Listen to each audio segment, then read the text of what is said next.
नाज़रीन ये देखिए, ये सुबह सुबह डिफेंस फेज 6 के अंदर एक गमला चोर अंकल आए हैं और ये कोशिश कर रहे हैं कि इस घर की हर चीज़ उठा के ले जाएं।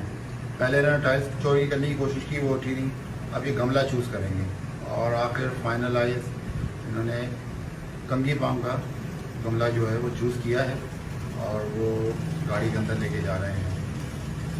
अब आप इन लोगों से क्या तवक्को करेंगे कि ये लोग जो हैं, इन जैसे लोग पढ़े लिखे और माशाल्लाह अच्छे घराने के लोग भी अगर ये काम करेंगे तो फिर गरीब आदमी कहाँ जाएगा? उसको तो फिर हम गुजरते हुए भी चोर समझेंगे।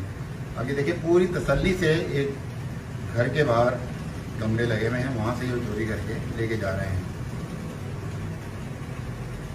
ये देखिए, उठ नहीं रहा उनसे, लेकिन उन्होंने पूरी कोशिश की और आखिर उसमें कामयाब हो गए। ये देखिए, ये उन्होंने गमला रखा और ये चले गए।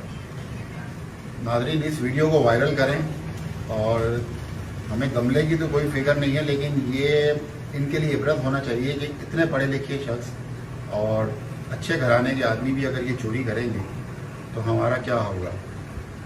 बहुत शुक्रिया।